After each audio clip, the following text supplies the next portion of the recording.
quien financia las actividades de la derecha a diario, de los distintos medios afines que tienen y de las granjas de bots, es la segunda fortuna de este país hasta el momento. Ahora les explico por qué. Es Ricardo Salinas Pliego.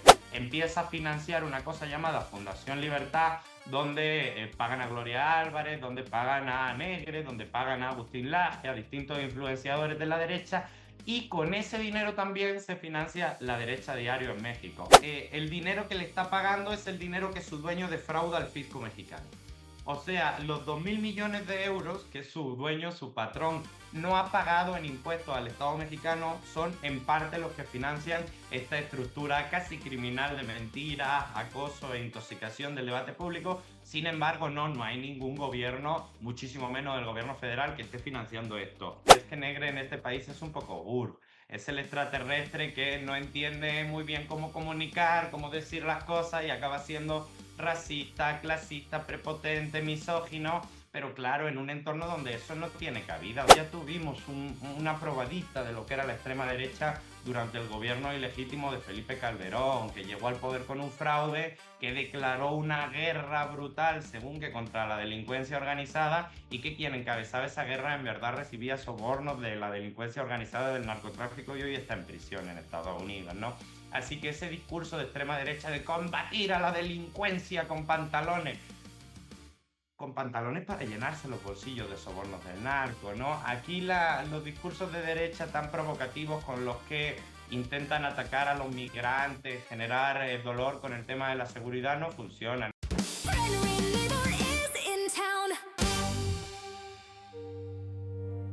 ¿Qué tal? Vamos a aprovechar que esta semana tampoco se ha declarado la Tercera Guerra Mundial para hablar de una de las cosas que más nos llama la atención, y es cómo los fachas se hacen de oro a costa del dinero público, pero a costa también de ese dinero público fuera de nuestro país, en un caso muy peculiar, el de Javier Negre. Y para ello hemos invitado a Abraham Mendieta, un analista político de origen andaluz que lleva mucho tiempo ya viviendo en México y que nos va a contar muchas cosas sobre cómo este multicondenado, Javier Negre, ha intentado exportar su negocio de bulos y pseudomedios a América Latina y muy especialmente a México. ¿Qué tal, Abraham? ¿Cómo estás? ¿Cómo estás, Rubén? Con el gusto de saludarte y de estar en tu espacio. Efectivamente, como dices, soy andaluz y he tenido la oportunidad por muchos años de seguirte, seguir tu trabajo, y aprovecho para saludarte a ti y a tu audiencia. Sí, yo te noto ahí resquicios de acento de Jaén. Entre Jaén y Ciudad de México ya el acento es un poco irreconocible, pero nos vamos a entender bien. Claro que sí. Oye, Abraham, para quien no te conozca, ¿desde dónde estás observando tú el fenómeno de los pseudomedios en México y qué papel juega Negre en este ecosistema? Así es, bueno, desde los propios medios de comunicación, yo llevo desde el año 2017 colaborando como analista político en distintos medios nacionales, medios abiertos, medios con ideologías de todo tipo, tanto Televisa, que viene de ser las grandes televisoras de este país, a medios puramente informativos como Milenio Televisión, y medios mucho más a la izquierda como Canal Red de América Latina, con los que también colaboro desde los últimos años. Pero por la derecha diaria no has pasado, ¿no? Por la derecha diario no he pasado, han tenido distintas palabras para mí. Casi todas las semanas me dedican uno o dos posteos en sus redes sociales cargados de insultos y de declaraciones que en otros países serían claramente delictivas y condenables. En México la legislación sobre el tema de difamación y calumnia es un poco más laxa porque durante muchas décadas los gobiernos neoliberales la utilizaron para perseguir a activistas políticos, para perseguir a periodistas, y por eso la legislación es más suave en este sentido. Oye, a ti te acaban de montar precisamente una campaña en la que piden que te deporten a España. ¿Por qué ha sido eso? Desde el año 2019, la derecha política en este país, poco acostumbrada al debate de las ideas, ha exigido en los parlamentos y en los medios de comunicación mi expulsión del país por ser extranjero y participar de la discusión política de la nación. Cuando han sido ellos los que a lo largo de estas décadas han traído a consultores extranjeros pagándole millones de pesos para difamar, para hacer campañas sucias de desinformación, cuando contratan a personajes tan siniestros como Javier Negre o Fernando Serimedo para hacer el trabajo sucio, o a Gloria Álvarez para tenerla en los medios de comunicación, que es de origen guatemalteco. El problema de ellos es que, bueno, a ellos no les molesta que yo sea extranjero, a ellos les encantan los españoles, en particular el rey de España. A ellos lo que les molesta es que públicamente no se hable como ellos quieren que se hable, querido Rubén. Les parece casi, casi que traición, no sé si de clase o qué piensen, pero les parece casi traición que un español, que es lo que a ellos les encanta, opine contrario a ellos. Y háblanos de ese tal Cerimedo, que tú lo conoces muy, muy bien, pero la gente no sabe cuáles son sus vínculos con Negre. No solo con Negre. A ver, Fernando Serimedo es un comunicador político, dice ser periodista, pero en verdad es un operador de la baja política argentina. Es una persona que está implicada en los escándalos y en los fraudes económicos contra la Agencia de Discapacidad en Argentina. Hace unos meses vimos como la hermana del presidente Milei se hacía millonaria cobrando al menos el 3% de comisión en cada compraventa de medicamentos a través de esta agencia. Bueno, una de las personas que operaba este mecanismo corrupto y tramposo con el que la hermana de Milei se enriqueció ilegalmente era Fernando Serimedo. De hecho, tuvo que tomar declaración en Argentina. Serimedo es quien se vende como estratega político, aglutinando, entre otras cosas, los medios que tiene Javier Negre, La Derecha Diario y unos cuantos más. Pero en verdad, el señor de los negocios, el señor del dinero, es Fernando Serimedo. Javier Negre no deja de ser un tonto útil para esta causa. Y en cualquier caso, Cerimedo, en su estrategia de comunicación, ha llegado a reconocer algo que muchos en la extrema derecha suelen ocultar o negar, y es que él maneja decenas de miles de bots.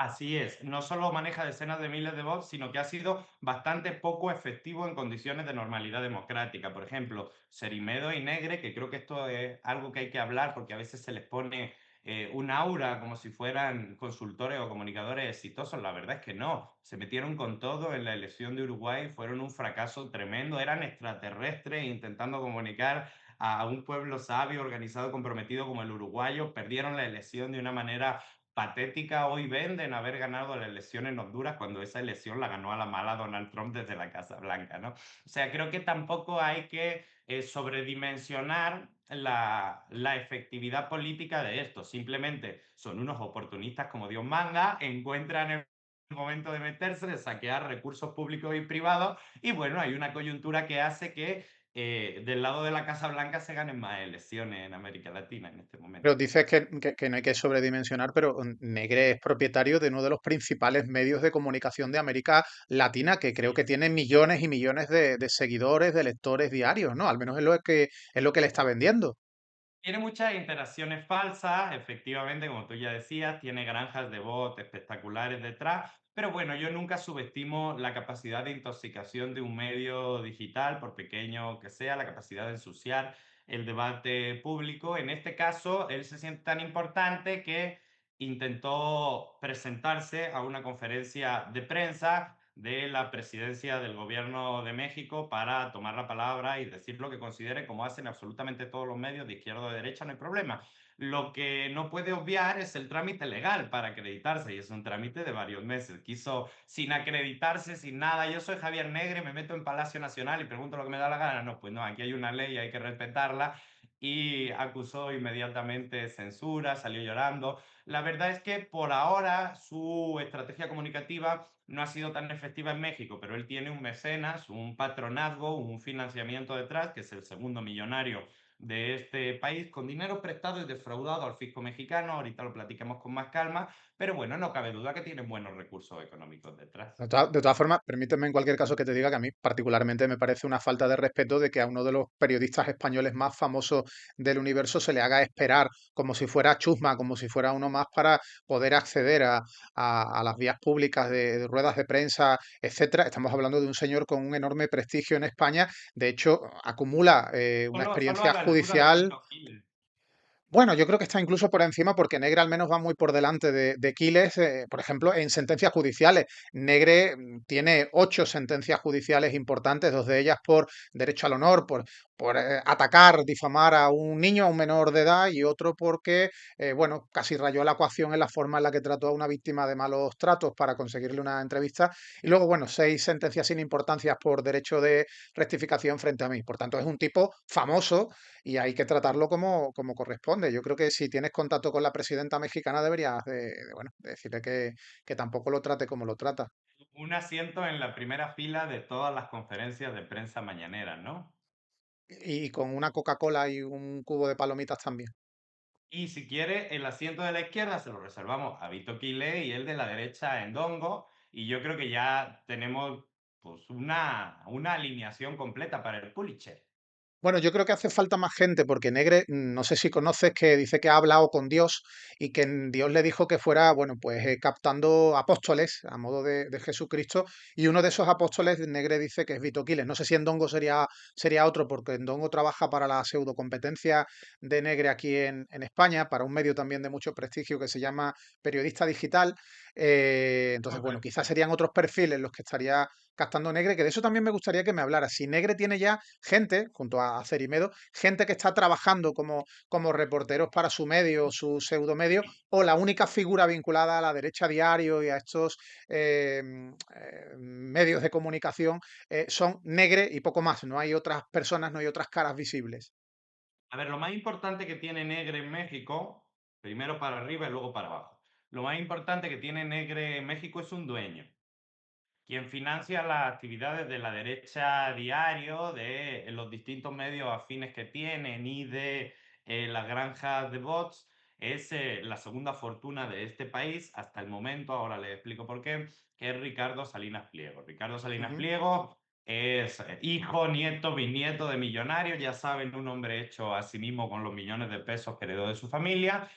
Ricardo Salinas Pliego es dueño de uno de los principales bancos de este país y también de una de las principales televisoras de este país. En México, cuando estallaron las protestas del Yo Soy 132, cuando todavía estaban los gobiernos neoliberales, una de las principales consignas era contra el duopolio mediático, las dos televisoras que había en ese momento, Televisa y TV Azteca. Bueno, Ricardo Salinas Pliego es dueño de TV Azteca, una de las principales televisoras del país. Y es la segunda fortuna del país. Sin embargo, está en un proceso bastante complicado con el Estado mexicano, que ya lo ha condenado en reiteradas ocasiones para que pague los impuestos que debe desde 2005. Estamos hablando de que este señor debe más de 2.000 millones de euros en impuestos al Estado mexicano. Y en esa batalla, Ricardo Salinas Pliego fue un empresario que se adaptó al poder en distintas circunstancias, hasta el momento en el que se le obliga a pagar impuestos, que ya rompe completamente con el establishment político mexicano y empieza una campaña de golpeteo en contra primero del expresidente López Obrador y ahora de la presidenta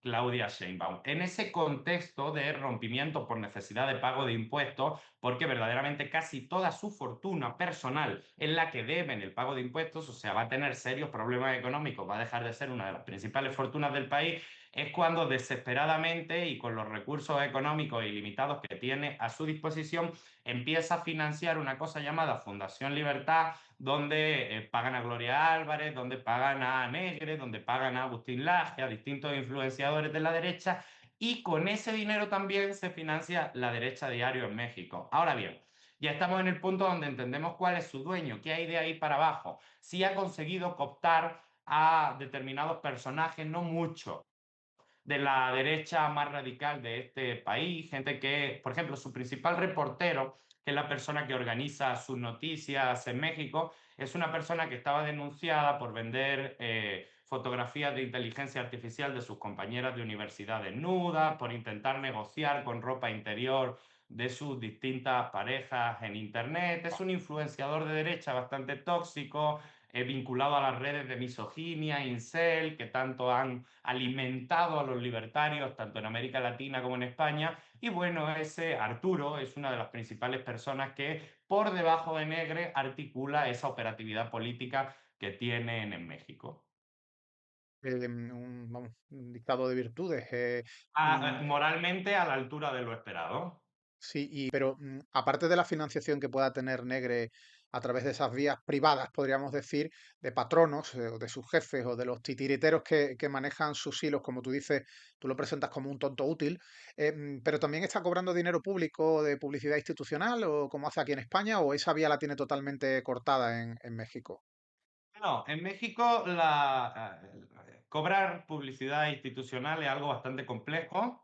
Es un proceso administrativamente largo, de consensos políticos complejos y no de ninguna manera. Aquí se financia de dinero público solo cuando entendemos que el dinero que le está pagando es el dinero que su dueño defrauda al fisco mexicano. O sea, los 2.000 millones de euros que su dueño, su patrón, no ha pagado en impuestos al Estado mexicano son en parte los que financian esta estructura casi criminal de mentiras, acoso e intoxicación del debate público. Sin embargo, no hay ningún gobierno, muchísimo menos el gobierno federal, que esté financiando esto.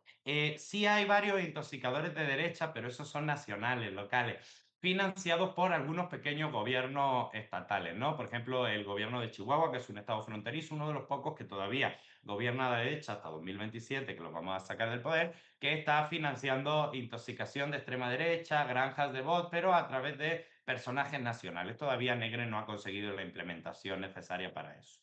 Y Y que no además se ha tampoco tomado. cumple probablemente los requisitos de ley porque necesitan ser empresas constituidas con mucho tiempo, requisitos de ética y muchas otras cosas que difícilmente va a lograr. Ay, pero ahí que tenéis una regulación legal que limita a qué medios pueden acceder a la publicidad. ¿Pero esto qué es? Eso es censura, ¿no? Aquí en España es Hay, mucho más hay, fácil. hay Mira, mira, te cuento, deja que te cuente. Negre se sienta con un alcalde, se toma 2 cervezas y le consigue 15.000 euros. Eso lo ha dicho él. Y salieron a la luz ese tipo de mensajes de Negre por, bueno, lucha que hay, unas fachas war que tenemos aquí en España. Pero bueno, es relativamente fácil que aquí un pseudo medio, un tipo como Negre, consiga pasta pública, evidentemente, porque no es dinero de los partidos de la derecha, sino dinero público vía eso, diputaciones, ayuntamientos, administraciones autonómicas, y no hay que cumplir tantos requisitos de tener una antigüedad, una audiencia. Eso él diría, evidentemente la derecha diría que es una forma de coartar la libertad de información y de frenar el auge de nuevos medios que luchan por dar una información veraz y plural, ¿no? Cuatro. O sea, yo iba a todos los congresos del PP allí, todos. Solo me perdí el de Vigo. Claro, con César todos los alcaldes. Tú haz la cuenta. Si yo te digo de recadero, ¿no? Con todos los alcaldes y te haces amigo de ellos y sacas en cada alcaldía tus 15.000 pavetes tú al año, pues haz cuenta. Claro, mira, el principal problema de Negre en México, querido Rubén, es que no entiende este país, no lo entiende, ni le importa, ni lo respeta, ni lo soporta. O sea, claramente no le gusta México. Y eso hace que su manera de comunicar al final sea racista contra el propio país, clasista contra las inmensas mayorías sociales de este país, profundamente ofensiva contra la primera mujer presidenta que tiene este país, que nos hace sentir muy orgullosa y orgullosos. Y su manera de comunicar es muy extranjera. O sea, yo recordaba el otro día el libro de Gulp, de Eduardo Mendoza, y es que Negre en este país es un poco Gulp. Es el extraterrestre que no entiende muy bien cómo comunicar, cómo decir las cosas y acaba siendo racista, clasista, prepotente, misógino, pero claro, en un entorno donde eso no tiene cabida, donde si tú ofendes a este país, escribes el nombre de este país con una J en vez de con una X, como propuso Santiago Abascal cuando vino al Senado de la República, pues bueno, evidentemente eres GURB, eres un extraterrestre y nadie te toma relativamente en serio por mucho dinero, por mucho ruido que hagas. Por ahora continúa siendo muy minoritario, pero no hay que subestimar la cantidad de dinero que tiene detrás. Yo sí me atrevo a decir, lo digo públicamente, que es dinero ilegal, porque es dinero que el señor Salinas Pliego le debe a todas y a todos los mexicanos. Es dinero para las escuelas, para los hospitales, para las carreteras, para los programas sociales, para las becas, para las pensiones. Y el señor Salinas Pliego, en vez de pagar a Hacienda, que lo va a tener que hacer muy pronto porque ya la Suprema Corte se pronunció, está desesperadamente gastando el dinero que ahorró en intoxicar el debate público, ¿no? Oye, y Y sí ahí, tiene ahí consecuencias, habrá, ¿no? se habla en México, en los medios, de la trayectoria de Negre en España en relación a sus condenas, a sus muchas condenas que antes te he reseñado, o eso es algo que no se sabe, digamos. O sea, distintos medios alternativos han publicado la información que tú y otros compañeros han trabajado a lo largo de este tiempo, pero definitivamente tenemos que seguir profundizando en eso. Hubo un comunicador bastante de izquierda y amigo mío, Vicente Serrano, que dialogó con él públicamente en una conversación abierta a través de una entrevista donde confrontó Vicente con la información pública que había en ese momento. Sin embargo, querido Rubén, y creo que este es un primer paso, por supuesto que hay que hacer eso más conocido. Ellos que tanto hablan de los delincuentes extranjeros que se cuelan en países y que hay que deportarlos, bueno, en el caso de Negre tenemos a un delincuente extranjero intentando intervenir social y políticamente en México y creo que hay que ponerle un alto, pero no con esas peticiones absurdas de deportación, que se vaya del país, ¿no? Sino destruyendo la imagen con la que quiere presentarse de comunicador y periodista serio, porque no lo es un difamador profesional, es un intoxicador profesional y es un mercenario al servicio de los peores intereses y dineros sucios de este país. Cuando Negre insulta a todo el mundo aquí, llama narcotraficante a todo el mundo aquí porque no entiende cómo funciona este país, pues yo creo que es muy fácil confrontar y saber que lo que tiene enfrente es un delincuente cuando tenemos la trayectoria jurídica de condenas que tú y otros compañeros valientemente han sacado adelante a lo largo de A estos mí años. a mí me resulta bastante patético que un tipo al que llaman el gallego en Argentina, un tipo que no vive en México, pida que te deporten a ti desde su panfleto pagado por la oposición mexicana y pide que te deporten a ti por participar en la política del país en el que vives, mientras él intenta influir en la política del país en el que tú vives.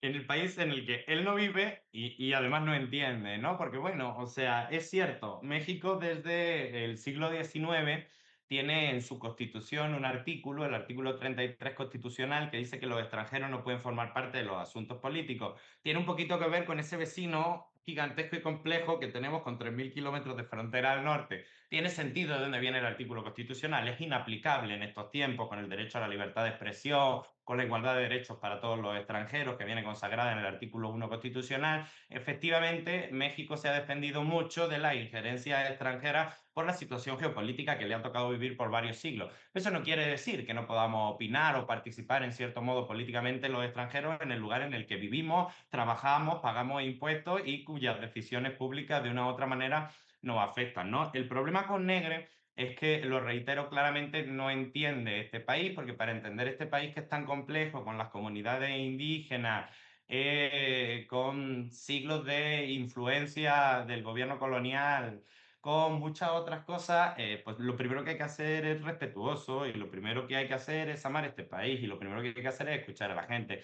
Y cuando tú llegas a este país, lo primero que quieres hacer es cambiarle el nombre, cambiar la X por una J, burlarte de las comunidades indígenas que siguen hablando en sus lenguas, que son maravillosas, que forman al menos el 25% de la población de este país, un país que tenía casi la mitad de población en pobreza antes de que llegasen los gobiernos de la Cuarta Transformación. Andrés Manuel López Obrador sacó a 13,5 millones de mexicanos de la pobreza. No había pensiones para adultos mayores, ya la hay. No había un sistema efectivo de becas para estudiantes, ya lo hay. Claramente eres Gur, eres un extraterrestre que llega a un país que no entiende, empieza a insultar a todo el mundo, quienes ya de antemano no odian, le aplauden, pero son una minoría muy anejada en el odio. El problema que está teniendo Negre en términos políticos es que lo que está haciendo es radicalizar y hacer aún más pequeña a la oposición de derecha en México. Si tenían cerca de un 15-20% de votos, cuando en la Cuarta Transformación tiene casi un 70% de votos, lo está echando aún más para atrás, porque este tipo de comunicación o consultoría lo que les recomienda a las derechas es que sean totalmente entreguistas a Estados Unidos, piden invasiones militares de Estados Unidos en el territorio mexicano. Y claro, en México no hay que ser una persona de izquierda para saber que eso ya funcionó mal muchas veces a lo largo de la historia. La gente está 90% en contra de eso, así que cada día hace más pequeña la derecha con ese discurso. Oye, pero tú eres una persona que tiene cierta influencia política, mediática en el país, como tantos que hay en España, que tienen cientos de miles de seguidores en redes, que tienen un determinado papel, otros además juegan un papel también a nivel periodístico, como analistas políticos en grandes medios. Tú eres molesto para la extrema derecha y te han montado una campaña de difamación o una serie de campañas de difamación. A mí me gustaría que dieras algo de detalle sobre la implicación de Negre en esa campaña de difamación y realmente qué han dicho de ti. Hay quien ha hablado de que tú eres el etarra español. Cuéntame eso. Ese argumento es muy divertido porque te das cuenta que son, que en verdad son como los gringos, no tienen ni idea de geografía, ¿no? O sea, yo soy de Jaén y cuando ETA deja las armas, yo tenía 12 o 13 años. Así que cuando hablan de el etarra que vino aquí a influenciar políticamente, mire señora, cuando ETA dejó la arma yo era prácticamente un niño y además yo no salí de Jaén hasta mis 17, 18 años que fui a Madrid a estudiar a la Complutense, ¿no? Te das cuenta que les falta geografía, no entienden muy bien dónde está el País Vasco, no entienden muy bien dónde está Jaén, yo entiendo, somos una provincia Pero pequeña ten de en Estado cuenta, Olivo, ten en cuenta que una vez en un zulo de ETA encontraron una botellita de aceite de oliva. O sea que algo ahí. y algo hay, yo me acuerdo, digo, no quiero. Pero yo me acuerdo incluso en su momento cómo hacían listas y los propios concejales de los pueblos de Jaén, como en las listas de ETA aparecían en el número 747, como aparecían todos los concejales del Partido Popular de todo el país, solicitaban escoltas, daban discursos públicos de que tenían mucho miedo, pero bueno, más allá de todo eso, lo que demuestran es una falta de conocimiento geográfico básico, porque yo soy jienense, vivía en Jaén, era un adolescente, era difícil que yo luchara con las armas por la independencia del País Vasco, que por cierto no he pisado en mi vida. México conozco los 32 estados de la República de pe a pa, pero la verdad es que el País Vasco no ha estado en mi vida. Dicen que es una tierra maravillosa, dicho sea de paso. Supongo que Absolutamente. apellido Mendieta hizo que a algunos se le hiciera fácil el vínculo. Pero en general, Rubén, yo desde que llegué al país y participé públicamente en las discusiones, fui un personaje bastante incómodo para ello. Yo me presento en televisión en traje y corbata siempre, con una postura relativamente calmada que se va calentando según se calienta la discusión. Ellos están muy ofendidos de que un español en este país, con lo que a ellos les gusta España, que veranean allá todos los años, pues defienda posturas completamente contrarias a las que ellos esperarían que yo debiera tener. No sé si me consideran un traidor de clase, pero desde inicio han sido muy violentos contra mí, han pedido mi expulsión de manera organizada del país con puntos de acuerdo en el Senado de la República, o sea, han subido a la tribuna del Senado y de la Cámara de Diputados a pedir mi expulsión del país en 4 ocasiones, han ido a medios de comunicación a pedir mi expulsión del país, han parado el trabajo legislativo de este país durante horas y durante días para que la discusión pública fuera si yo me voy o no del país, mientras ellos tenían asesores extranjeros, mientras tienen a la guatemalteca Gloria Álvarez defendiéndolo en medios de comunicación, porque ellos no tienen buenos argumentos, Gloria tampoco, pero por lo menos es graciosa comunicando. Tienen distintos perfiles de todo tipo que se pudieran, no me quiero comparar con ellos para bien, pero que se pudieran asemejar al de uno y que eso no les molesta. Lo que les molesta es que un extranjero opine contrario a ellos, ¿no? Es ese malinchismo que siempre han tenido, esa vocación de colonia que tiene la derecha en América Latina y en México, que les molesta mucho que un español hable de política, sí va a hablar a favor de la izquierda, de los derechos humanos, de la igualdad social y del reparto más equitativo de la riqueza. Eso les molesta, pero bueno, también es cierto que tuve un respaldo pleno del presidente López Obrador, que públicamente en su conferencia mañanera me defendió, me cuidó, me apapachó, que es un sinónimo de abrazar, en 4 o 5 ocasiones. La presidenta Claudia Sheinbaum también lo ha hecho. Y eso blinda mucho, de alguna forma, mi participación política y lo hace quedar como ridículos, porque ellos mismos, cuando gobernaban, tenían como secretario de gobierno, que es la figura más importante después del presidente, a un señor español, Mourinho, ¿no? Que murió en circunstancias muy extrañas con un helicópterazo del narco, cuando el gobierno y el narco eran uno mismo. Al final hay poco sustento para hablar de que un extranjero no pueda opinar políticamente. A mí me parece muy bien que todos opinen políticamente. Incluso me parece bien que si respetara la ley y no difamara, Negre opinara políticamente en México, porque para nosotros es muy valioso que nuestra gente vea y entienda lo que es la derecha.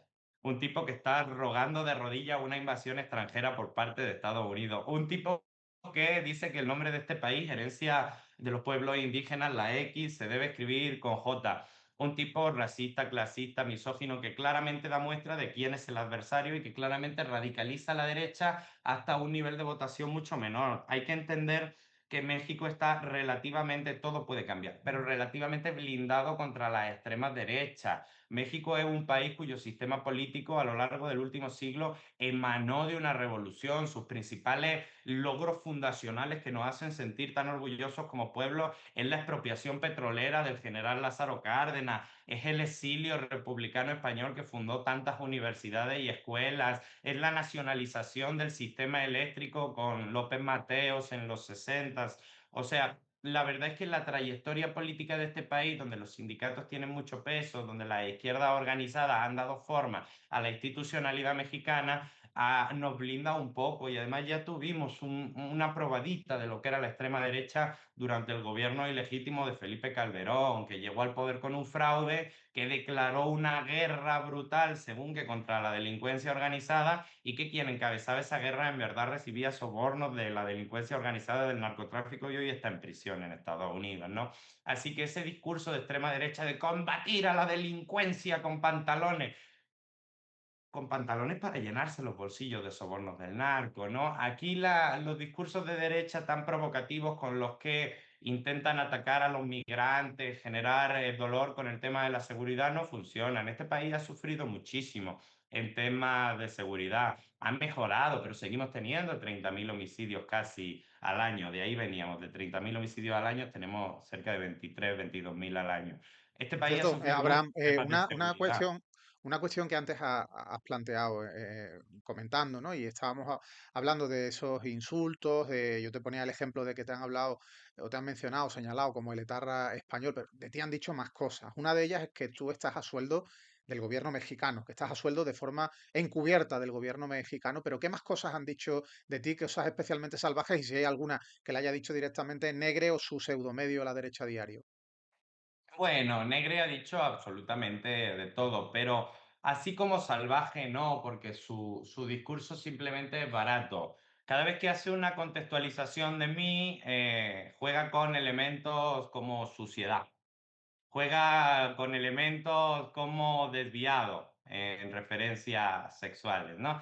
Juega con elementos como radical, juega con ese tipo de palabras, juega con ese tipo de contextos, intenta vincular a personajes que han sido cercanos y muy queridos para mí. Siempre que me ataca con una foto de mi expareja, que sigue siendo hoy un cargo público, una de las mujeres más relevantes y capaces de la política mexicana. O sea, intenta ensuciar el marco en ese sentido. Empieza, pero lo que me queda claro es que como no entienden el país, no tienen narrativas muy claras. O sea, cuando nos atacan a todos, utilizan una serie de adjetivos baratos: sucio, maloliente, desviado, sí, O sea, homofóbico, sí, clasista. de ti no han dicho que eres el líder de una organización criminal dedicada a la estafa, el acoso y la extorsión, que manda sicarios a las puertas de las casas de la gente para amenazarlos de muerte.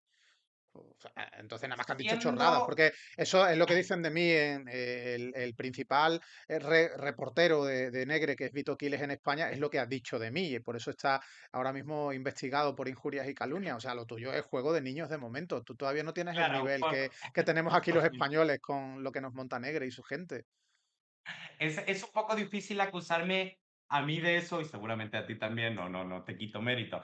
Porque Sí, bueno, yo soy acusar es muy fácil, Abraham. Acusar es muy fácil. Lo tienen tan simple, claro, tan fácil como inventar. Otra cosa es que luego se inventarlo encuentre y con punto. respuesta judicial, claro.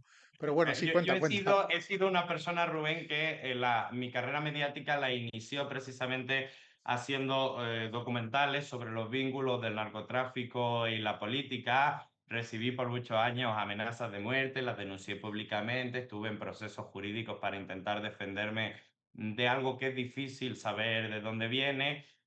La ciudadanía mexicana sabe que cuando ha tocado el momento de dar la cara en situaciones difíciles, hemos salido, hemos dado la cara, hemos sufrido consecuencias por ello. Así que yo creo que quienes en esa materia lo asesoran no se han atrevido todavía a decirle atácalo por ahí, porque si alguien ha sido víctima de amenazas, de persecución, bueno, y de extorsiones cuando gobernaban ellos, de las propias autoridades, bueno, en cierto modo he sido yo. Y también es cierto que soy una figura bastante tranquila. A determinados miembros de la izquierda los pueden atacar mezquinamente por distintos tipos de motivos que no deberían, por ir a un restaurante muy caro, por tener un coche lujoso por salir de fiesta y discutir con alguien. Bueno, yo me he cuidado mucho en ese sentido de no darle ningún argumento. Tampoco, Pero tampoco estoy de hace acuerdo falta. contigo que no lo necesitan, se lo inventan. Tampoco hace falta que vayas a un restaurante muy caro, te vayas de fiesta a nivel, bueno, salvaje, borrachera, para que monten nada de ti. Porque mira, aquí tenemos, por ejemplo,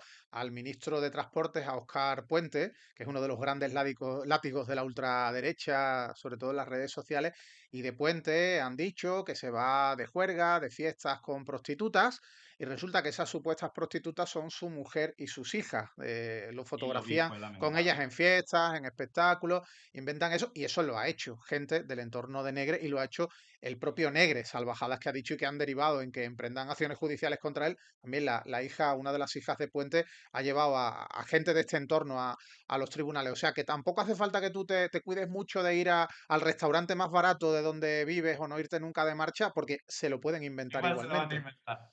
Además, ahora está Fíjate muy de que moda hacer las cositas con IA. O sea, ahora la inteligencia artificial, que tanto la usa Negre, también puede servir para que te ubiquen en un sitio distinto al que realmente estés, o que si te estás comiendo un taco, lo disfracen de, yo qué sé, de un plato lleno de una langostas. langosta. Sí, o Fíjate gambas, que Aquí en España son más gambas, que por lo visto, la según, gamba. según ellos, es el plato lujoso, carísimo, que solo somos capaces de comer los rojos y tal. Yo no sé qué obsesión tienen con las gambas, de verdad, con lo barato que vale Muy un platito obsesionado. gamba. Sí, sí, sí, está muy obsesionado con que la izquierda no coma gamba y menos si son sindicalistas. Fíjate que yo creo que en este momento Rubén está, Negre en particular, pasando o completamente cooptado por su etapa personal. Está cumpliendo el sueño de vivir en Estados Unidos, en una casa de 2 pisos, haciendo su pavo al horno, hidratando su pavo en la cena de Acción de Gracias. O sea, es tan barato, Negre, y son tan poco patriotas que inmediatamente llegan a Estados Unidos, se asientan en una casa de madera de estas que aparecen en las películas, que además son las más baratas. No cuestan ni $300.000 esas casas, según la ciudad. Se emociona profundamente, se siente ya norteamericano en ese momento, se siente uno de los hombres de Donald Trump, aunque Trump no sepa ni cómo se llama ni le importe, y está en esa fantasía, en ese fetiche de ser un norteamericano al que de vez en cuando dejan entrar a hacer preguntas una vez por ahora en el ala oeste de la Casa Blanca. Por eso también creo que tenemos que entender al personaje en términos personal. Un tipo que inmediatamente llega a Estados Unidos, se le olvida el patriotismo español, se le olvida cómo se habla la lengua de su país, se le olvidan las recetas gastronómicas de su país y se pone a cocinar un pavo al horno en Acción de Gracias.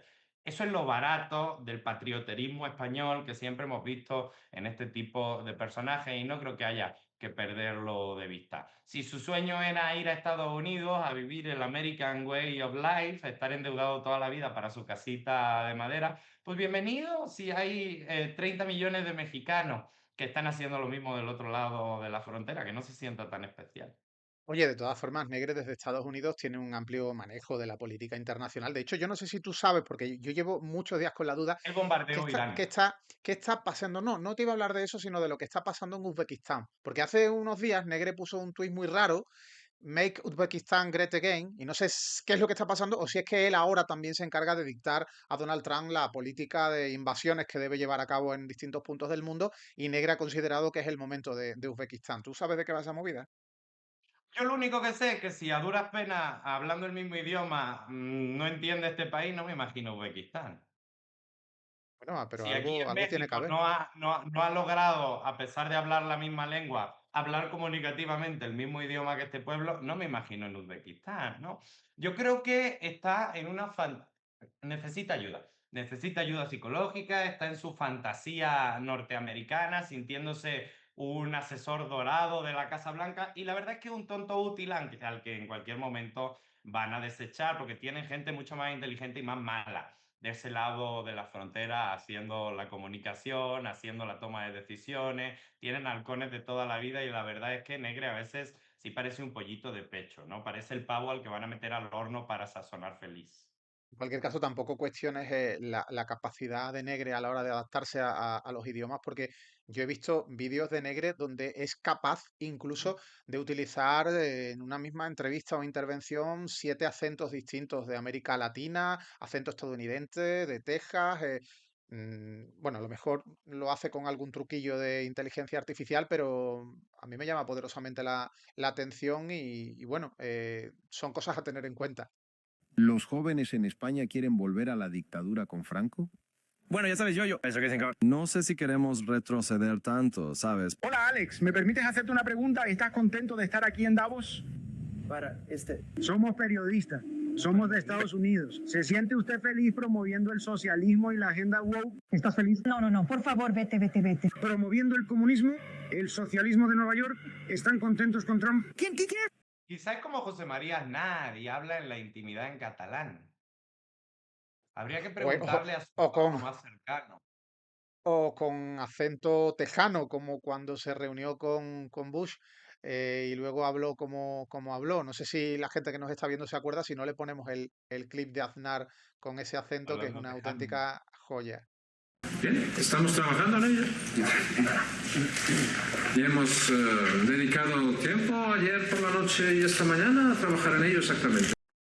Sí, entreguistas siempre han sido. Si es que Rubén tampoco nos puede sorprender que este tipo de personajes, que además emanan todos de esa misma derecha, aunque hoy sean derechas con discursos más diferenciados o más incendiarios, no hay mucha diferencia entre los orígenes políticos de José María Aznar y de este tipo de personajes tan entreguistas, tan vendidos. Lo único que cambia es la coyuntura política en la que sienten que pueden hacer negocio y de la que sienten que se pueden aprovechar. Solo les reitero, vienen de trabajar en un país profundamente europeizado en su discusión pública como es Argentina. Eso no tiene absolutamente nada que ver con el resto de América Latina, ni siquiera con Uruguay, que son vecinos, pero infinitamente menos con Colombia, infinitamente menos con México. Si ellos consideran que su estrategia de negocio es perder elecciones como perdieron en Uruguay, ¿sabes por qué le dieron tan poco volumen a Uruguay? Porque sabían que iban a hacer el ridículo. Abrieron la derecha diario Uruguay, iban a medios de comunicación a decir barbaridades. Y los uruguayos, que son muy sensatos y que son muy prudentes y que tienen un debate público que para mí a veces es un poco aburrido, pero que funciona, una sociedad de instituciones y un Estado de Derecho, lo sacaron a patadas, pero lo sacaron a patadas incluso de la campaña. No me refiero solo electoralmente cuando Yamandu Orsi gana las elecciones, ¿no? Y ahora venden haber ganado la elección hondureña, cuando eso es absurdo. No formaron parte de la discusión pública de absolutamente nada, simplemente Donald Trump desde la Casa Blanca ejerciendo poder real, no el que tienen estos niños de pecho, se impuso antidemocráticamente, injustamente contra la soberanía de un país decente como es Honduras. De todas formas, me has dicho, abrieron la derecha diario la derecha diario realmente cuando abre en distintos países lo que hace es montar una cuenta de Twitter que a veces tiene unos cuantos cientos de seguidores y un enlace dentro de la página web de ese medio a una zona, que eso lo hago yo en un ratito en un WordPress. O sea, que abrir un No medio de se tarda 10 comunicación minutos. no es eso.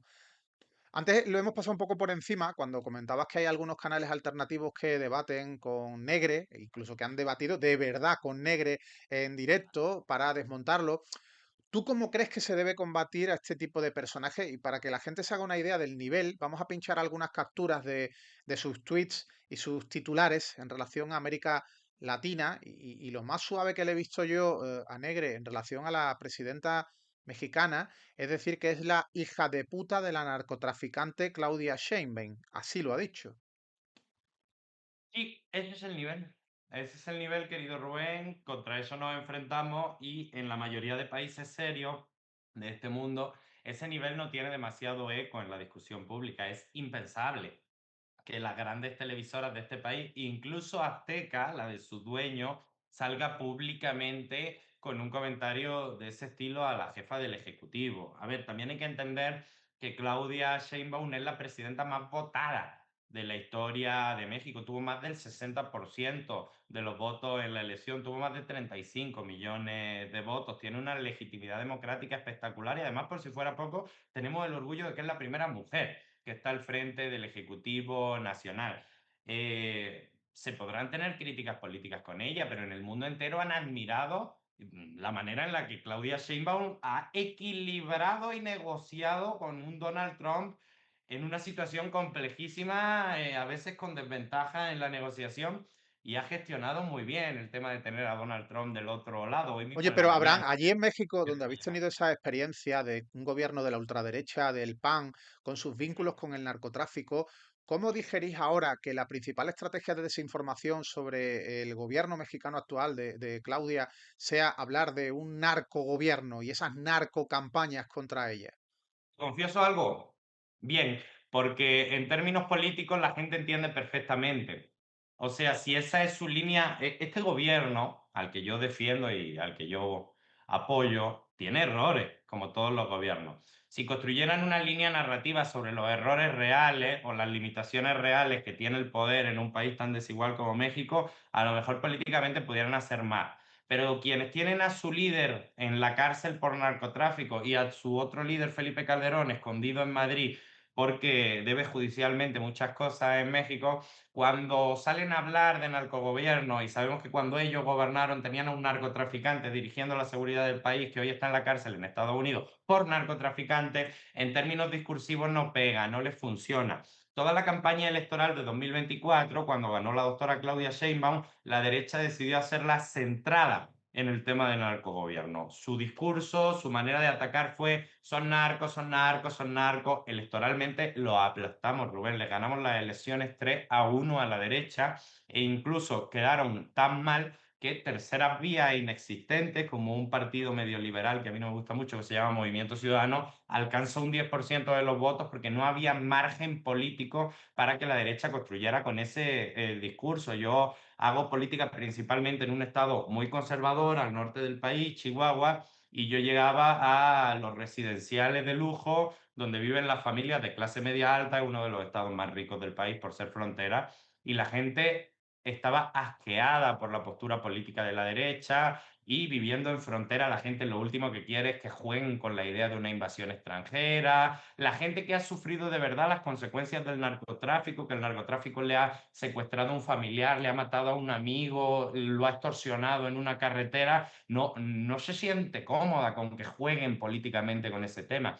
Y el problema de la derecha, encerrada en su jaula de oro, de Negre y de otros personajes, es que claramente no entienden cómo la gente ha sufrido las cosas que hoy intentan articular políticamente. Veía con el accidente ferroviario en España, nosotros tuvimos también un accidente ferroviario, nosotros estamos empezando a recuperar los trenes, era uno de los primeros viajes de ese tren y desgraciadamente hubo un accidente con una decena de muertos. Bueno, vimos lo mismo que vimos en el accidente español.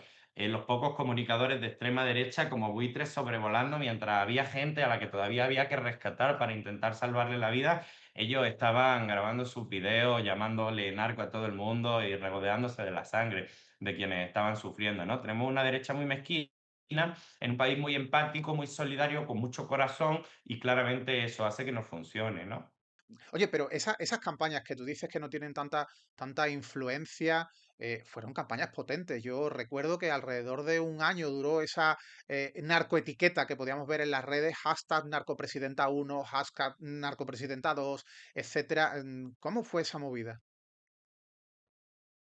Eso fue una estafa fantástica. Yo conozco a la persona que vendía el servicio para tener como trending topic número uno todos los días la etiqueta con errores. El compañero Julián Macías, Macías. hizo un análisis muy estructurado de eso. Bueno, yo conozco a la persona que vendía el servicio y esa persona cobraba 1 millón de pesos al día, que son $50.000, como unos 40.000 euros al día, porque estuviera la etiqueta de narcopresidente 23, narcopresidenta 24, narcopresidente 25. Desgraciadamente en las campañas electorales hay mucho dinero no fiscalizado por ahí, y me queda claro que Salinas Pliego y otros grandes capitales metieron mucho dinero en efectivo para financiar este tipo de campañas, pero que son muy ajenas a la gente, reitero. O sea, cuando hablan de narcogobierno sin analizar que este país, la seguridad pública de 2006 a 2012, la dirigió un narcotraficante que hoy está en prisión en Estados Unidos por narcotraficante, que su jefe directo era Felipe Calderón y hoy está exiliado en Madrid por narcotraficante y por cobarde, pues claramente a la inmensa mayoría de la población le parece una burla, ¿no? Si ya, o sea, este país sufrió el narco. A este país no le tienen que explicar lo que es eso, a este país no le tienen que explicar lo que es la violencia. Que venga un extranjero como negro y te diga el narcogobierno de México y es como, disculpe, yo sí, la gente te dice, no, yo no sufrí lo peor de eso, pero la gente sí te dice, oiga, yo sufrí eso, ¿no? A mí no me va a venir a cantar películas. Y claramente les ganamos las elecciones 3-1 y los aplastamos. A ver, no estábamos en una situación política para eso, Rubén. La derecha en 2021 había levantado cabeza, había conseguido quitar algunas mayorías en el legislativo. En 2024, con esa campaña, acabaron política y electoralmente destruidos. O sea, la Cuarta Transformación, Morena, la izquierda mexicana, tiene mayoría constitucional tanto en el Senado como en la Cámara de Diputados. O sea, la Cuarta Transformación puede cambiar la Constitución hoy, mañana, pasado mañana, sin que la derecha pueda impedirlo con los votos, ¿no? Estamos hablando de que en términos políticos, aunque no hay que despreciarlo, aunque todo deja sedimento y en algún momento pueden llegar a construir o a levantar, claramente en este momento están haciendo el ridículo. Sin embargo, es un ridículo peligroso. Solo este Y, apunte. En noviembre se convocó una muy pequeña manifestación por parte de los jóvenes de generación Z, como en gran parte del mundo, a decir, queremos vivienda, queremos trabajos bien pagados, queremos derechos laborales, un movimiento social legítimo, pequeñito, pero profundamente legítimo. Salinas Pliego en ese momento es cuando pierde su demanda de impuestos y desde su televisora llama a la violencia, llama a salir a la calle masivamente, a quemar Palacio Nacional, a arder en las calles del país. Es cierto, pagaron unos cuantos grupos de choque, hubo un poco de violencia en la plaza, pero bueno, o sea, nada escandalizante ni fuera de lo normal. Y los medios de esta persona y muchos medios internacionales se dijeron, cae el gobierno de México, revolución contra México, arde la Ciudad de México. No había pasado nada realmente. Pero bueno, es cierto que tienen altavoces extranjeros mucho más potentes que los altavoces nacionales. Aquí adentro tiene muy poca relevancia lo que hacen, pero luego veo uno notas del Washington Post, del New York Times, de The Economist, del El País de España, cuando la línea editorial se le va un poco de las manos, que a veces sí está un poco raro, a veces está más objetivo, tienen buenos reporteros aquí en México, tienen muchos más altavoces externos que nacionales. Definitivamente aquí no logran construir esa narrativa, pero ante los Estados Unidos o ante ciertas partes de Europa sí pueden generar una imagen de inestabilidad cuando este es uno de los gobiernos más estables, más tranquilos y más meditados de la historia de México, ¿no? oye, y dentro de las campañas de desinformación, de intentos de desestabilización del gobierno, en los ataques, los bulos por ejemplo, la presidenta, en el terreno personal, nos hemos encontrado con cosas de ella o su familia. Por ejemplo, aquí en España, bueno, igual que en Francia, en Estados Unidos, ha habido campañas, por ejemplo, para, no sé, trasladar la idea de que Brigitte Macron, Michelle Obama y aquí Begoña Una Gómez persona son trans. transexuales. ¿Allí ha habido algo parecido? Bueno, no. O sea, en ese sentido, contra la presidenta no, contra el presidente López Obrador se pudieron inventar algún comentario de carácter personal. Ese ataque va más bien contra las mujeres del movimiento que no tienen las herramientas de defensa que te da ser presidenta de la República o ser presidente de la República. Definitivamente, Claudia Sheinbaum ha aguantado una cantidad indecente de ataques misóginos y asquerosos, pero bueno, no en la línea de los que tú me comentabas directamente. Sí ha habido aquí campaña horrorosa contra la que hoy es secretaria de Mujeres, Citlali Hernández fue despreciable, o sea, Salinas Pliego se atrevía a hacer comentarios sobre su físico, comentarios deleznables en televisión. Contra, bueno, a mi expareja, contra la compañera Andrea, dijeron absolutamente de todo, con muchísima mezquindad, le inventaban de todo cada día. O sea, la derecha es miserable en ese sentido, intenta hacer daño personal, por supuesto, pero bueno, o sea, forma parte también del enemigo contra el que estamos luchando, cada día retroceden más, hay una legislación más avanzada en violencia política de género. Sí, hubo un caso terrible de que un caricaturista aquí en México pensó que era algo humorístico a una joven política con inteligencia artificial desnudarla. y publicarlo en un periódico, y todavía cuando se le denuncia el tipo sale diciendo que es perseguido político y pide asilo ante la OEA. Son Aquí tan ridículos y la tan única vez que entrevistas. la única vez que han medio desnudado al presidente del gobierno, a Pedro Sánchez, lo hizo el PP también con inteligencia artificial y le salió la cosa mal. Bueno, ya vamos a poner alguna imagen para que la gente recuerde de qué fue esa movida.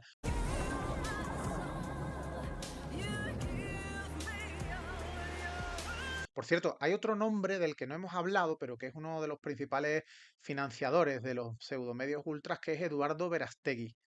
Cuéntame un poquito de él. Ahorita lo platicamos con gusto. Suelta, suelta. Bien, Eduardo Verástegui. Bueno, con Verástegui justo tuve yo una discusión este fin de semana.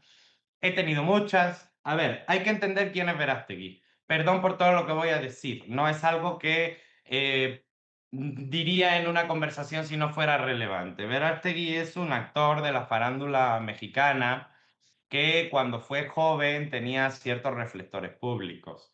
Es una persona que en su juventud, como tantos otros, no hay juicio de valor, se entregó por completo a la fiesta, la farándula, cayó en drogas, tuvo una vida de muchos excesos, fue pareja de Ricky Martin, tuvo alguna cercanía personal con altos cargos masculinos del gobierno mexicano. Cuando su carrera se agota, la redirige y baila en determinados locales públicos con poca ropa. No hay juicio de valor. Lo que haga cada quien con su vida está en su pleno y entero derecho. El problema es Pablo Que de estaba en el salseo, digamos, de la estaba en actualidad el pública, salseo. social. Era una persona abiertamente homosexual, se dedicaba a la vida nocturna y está bien, no hay juicio de valor con eso. El problema es cuando de la noche a la mañana nos quieren vender a ese tipo como el referente moral de la familia y de la religión. El tipo no tiene esposa y no tiene hijos, no va a venir a nadie a darle lecciones de familia. El tipo claramente es una persona con una sexualidad diversa y abierta. No va a venir a dar lecciones de que la heterosexualidad es el único modelo válido en este mundo. La persona hizo muchas cosas que se alejaban de los valores fundacionales de la derecha católica. No va a venir a ser el principal representante de la religión católica en este país.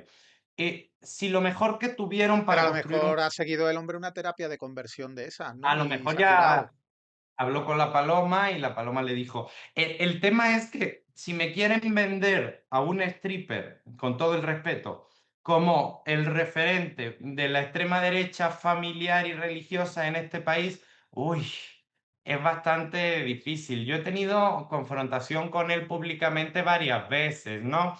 Y la última fue este fin de semana, cuando yo estaba en un encuentro de la Internacional Progresista en Bogotá, en Colombia, atendiendo el tema de la injerencia estadounidense en la región, y el sinvergüenza sale públicamente a inventar que el gobierno me mandó porque estoy contratado por la Cancillería, algo falso, es una invitación privada de la Internacional Progresista que yo asumo. Forma parte de esta espiral de desinformación, pero ya está peleado con ciertos sectores. Cuando vio a Milei en el Muro de las Lamentaciones en Israel, él se ofendió muchísimo porque él es muy católico. O sea, forman parte de esta familia disfuncional que es la extrema derecha, no se soportan entre ellos. Y como te decía, el principal problema que tiene Rubén es de línea narrativa. O sea, no tiene sentido lo que uno dice y lo que otro dice. Este es muy católico de la Virgen de Guadalupe, aun habiendo sido escort o bailarín. Lo Negre es muy patriota, pero se emociona y llora cuando cocina un pavo en su casa de Estados Unidos. Este dice defender las comunidades indígenas porque la Virgen de Guadalupe es morena. El otro insulta a las comunidades indígenas cuando llega. Hay problemas de narrativa muy serios en la extrema derecha que hacen que parezcan una burla porque son una burla. O sea, el tema con Verástegui es que el tipo intentó ser candidato en su momento y para eso se necesitan recabar muchas firmas. En México, para que tú seas candidato, necesitas varios cientos de miles de firmas de la gente que te diga, tú vas de candidato. pues salió a la calle 2, 3 días, engañó a unos cuantos para que agarraran firmas a su nombre y claramente no llegó al número de firmas que necesitaba para ser candidato. Estamos hablando de personajes que por el momento nunca se sabe qué va a pasar, pero son burlesques, o sea, son personajes circenses, con el mejor respeto a la gente que trabaja dignamente en eso, que a la opinión pública por el momento y pase lo que pase, les son muy ajenos. O sea, en plena recolección de firmas, Rubén, cuando aún se estaba definiendo si este señor podía ser candidato o no, cuando no tenía la firma y había que hacer un esfuerzo extra para conseguir la firma, el tipo se fue a España, a una peregrinación de no sé qué. Si no se lo toman en serio ellos, ¿cómo nos los vamos a tomar en serio nosotros? Aquí nuestro problema no es la extrema derecha local o nacional. Aquí nuestro problema es un vecino complicado que está en un momento de injerencia extranjera plena en toda la región, pero también nuestra virtud es que nos equilibramos. A ver, con Estados Unidos tenemos un tratado de libre comercio, somos su principal socio comercial, le damos de comer a Estados Unidos con lo que se genera en el campo mexicano. Un solo tomate, Rubén, cuesta $9 en la ciudad de Manhattan. Si no fuera por los tomates que llegan de Sinaloa y de distintas partes del país, no se llenan los supermercados estadounidenses. Así que bueno, en cierto modo tenemos equilibrio. México es un país muy orgulloso de su ejercicio soberano. Habrá temas en los que hay que cooperar o que en los que incluso es bueno cooperar, pero definitivamente con respeto a la soberanía siempre y sin subordinación. Ahora, tú que estás muy metido en la política de América Latina, ¿qué crees que puede ocurrir a lo largo de 2026 teniendo en cuenta, por ejemplo, en México están las elecciones de medio término a punto de llegar, Trump ha amenazado a Petro, en Ecuador acaban de revalidar a Noboa, a Milei le quedan todavía 2 años de legislatura? ¿Qué movimientos importantes crees que se van a producir en la región? Nosotros tenemos un triángulo virtuoso en la región. Ahorita, a partir de marzo, empieza el proceso electoral colombiano, con Iván Cepeda como candidato, que está arriba en todas las encuestas. Es cierto que va a haber una injerencia estadounidense fuerte, pero también es cierto que estos días visita Petro la Casa Blanca.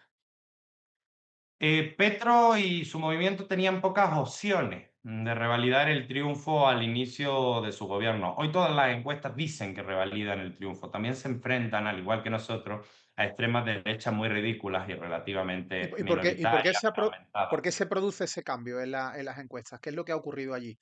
Lo que ocurrió fueron los logros de legislativos, distintas reformas que, igual que en México, se logra que los adultos mayores tengan una pensión. Se logran aumentos históricos al salario mínimo. Por ejemplo, al inicio del gobierno de Petro, un soldado del ejército estaba cobrando cerca de 300.000 pesos colombianos, equivalente más o menos a $100. Hoy ese mismo soldado va a cobrar casi 2 millones de pesos colombianos, equivalentes casi a $500. Estamos hablando de que ha habido logros para las bases en Colombia y en México. Lo que pasaba es que aquí los ricos vivían, y aún hoy viven, absolutamente todo tren, pero las clases populares están verdaderamente abandonadas. Nuestros gobiernos lo que han logrado es que las clases populares por fin tengan un nivel de vida cercano al de las clases medias, bajas, latinoamericanas, pero ya no vives con $100, ya vives con $500. Hay una diferencia estructural en eso que cambia vidas por completo, que saca millones de personas de la pobreza, y ha tenido en los últimos meses Petro logros importantes en las reformas legislativas. Se aprobó la pensión, se aprobaron los aumentos históricos al salario mínimo y yo creo que está en muy buenas condiciones electoralmente para mantener Colombia. Pero te decía un triángulo: Colombia, México, Brasil. Nosotros estamos tranquilos porque nuestros gobiernos duran 6 años y acabamos de empezar. Todavía tenemos 5 años. Nuestro gobierno va a terminar después de que Trump se vaya a la Casa Blanca. En el piquito del triángulo Brasil, Brasil tiene ¿O no? elecciones. O se queda? La política gringa puede dar muchas sorpresas, ¿verdad? No sé, de momento no hay candidato del Partido Demócrata emergente como para pensar que Trump no va a ganar unas próximas elecciones. Van a perder las intermedias, ¿eh? Yo estoy casi seguro de que las intermedias los republicanos sí las pierden. No por el Partido Demócrata, que no va a hacer nada para ganar, sino por una sociedad civil organizada que se harta, que le duele, que tiene decencia. Pero Retomando. ¿Tú crees que el cambio, déjame porque eso me interesa Perdón. mucho, ¿tú crees que el cambio va a ser que el Partido Republicano va a presentar a otro candidato, cosa que a mí me parece bastante improbable, o que pierde las elecciones Trump, o que hay un impeachment, porque para que se produzca cambio, se tiene que producir cambio como consecuencia de algo? Yo estoy casi seguro, Rubén, que estas intermedias las pierden. Viendo cómo se están moviendo los votantes no decididos, que son los únicos que de verdad importan en Estados Unidos, los votantes no decididos, viendo cómo se están moviendo casi en dos terceras partes al Partido Demócrata, no porque el Partido Demócrata haya hecho nada, sino por el hartazgo con el Partido Republicano y con lo que está pasando con ICE y con las cosas tan dolorosas que estamos viendo en los últimos días, yo estoy casi seguro que pierden las intermedias. Lo que no tengo claro es cuál va a ser la respuesta política a perder las intermedias. Sí, en el primer mandato de Trump, que fue mucho más tranquilito, vimos toda la voluntad para no entregar el poder. ¿Cómo va a ser ahora que has bombardeado países, que crees que puedes montar tu propia ONU a base de talonario de países extranjeros, en la que te otorgas derecho vitalicio a la toma de decisiones, incluso aunque ya no seas presidente de Estados Unidos? No sé cómo va a estar la entrega del poder en ese caso. Lo que me queda claro es que lo que nos va a salvar del momento de agotamiento de hegemonía imperial que se traduce violentamente por parte de Estados Unidos a la región, va a ser la propia sociedad civil estadounidense y va a venir de dentro. Vietnam no se pierde solo militarmente, Vietnam se pierde principalmente cívicamente en las calles de Estados Unidos. Creo que estamos en un equilibrio parecido en el que lo interno va a jugar un papel determinante. Y en ese sentido, estoy seguro que van a ingerir, van a intentar intervenir en Colombia, como ya lo han hecho a lo largo de todos estos años. O sea, porque dicen, es que Estados Unidos va a intervenir en las elecciones colombianas. Bueno, lleva interviniendo en la política colombiana 2 años, insultando a Petro, llamándolo narcopresidente, metiéndolo en la lista de non gratos. Y aún así, Colombia ha cerrado filas nacionalistamente y Petro ha subido bastante en términos de opinión pública. Tenemos elecciones en Brasil en octubre, todas las encuestas serias dan a Lula como vencedor. Un Lula que no es el primer Lula, que es un Lula con mucha más experiencia, pero también con un poco menos de operatividad política que la que tenías cuando la región estaba unida y trabajando de la mano. Y México, que reitero, le quedan 5 años del gobierno de la Cuarta Transformación, serán muchos más porque la presidenta tiene 80% de apoyo y el movimiento va a seguir. Así que con ese triángulo político, Colombia, México, Brasil, si nosotros resistimos la era Trump, el continente está en otro momento político. Y también, como último punto sobre esto, tienes que entender que México y Colombia fueron los dos grandes ausentes de la primera ola de gobiernos progresistas. O sea, mientras Correa, Cristina, Lugo, Hugo sacaban a millones de personas de la pobreza, en México había un doloroso fraude electoral y Colombia era la base militar de Estados Unidos, asesinando jóvenes, haciéndolos pasar por paramilitares con los falsos positivos. Álvaro Uribe. Nosotros fuimos los dos grandes ausentes de la primera ola de gobiernos progresistas. Así que lo que ellos vivieron lo estamos viviendo nosotros ahora y son procesos muy sólidos donde Estados Unidos amenaza con una invasión extranjera y el 90% de nuestra población cierra fila y dice no, para nada, para nada. Estamos en momentos, en tiempos políticos distintos al resto de países de la región.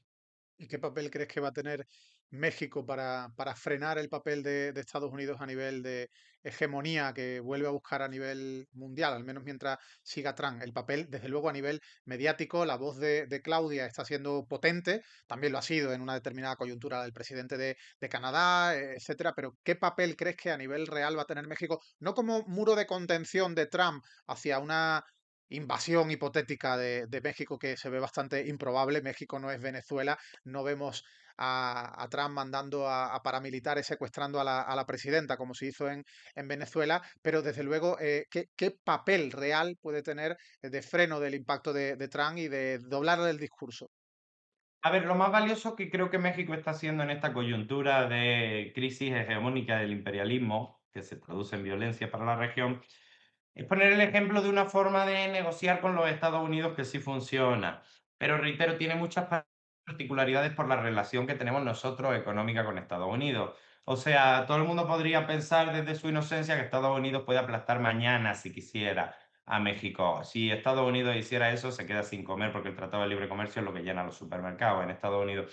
Tenemos una relación relativamente simbiótica, tenemos una relación en la que A nosotros tampoco nos interesa que Estados Unidos y su economía se defenestren por completo, porque también nos arrastraría. Tenemos las economías completamente interdependientes. Creo que lo más valioso que está poniendo México al mundo es un ejemplo de cómo se trata con bullies abusivos, de cómo se negocia con inteligencia y de cómo en política internacional a veces vale mucho más la prudencia y la cabeza fría que la respuesta barata a las provocaciones. Uno tiene que entender a veces que los estilos de gobernar de determinadas personas están marcados por la provocación y la ofensa, y que cuando tienes que cuidar a tu propio pueblo y defender tu soberanía con dignidad, a veces hay que ser más prudente, tener cabeza fría, no responder estupideces a las estupideces y negociar y hablar sobre lo que importa. El presidente López Obrador también lo tenía muy claro, ¿no?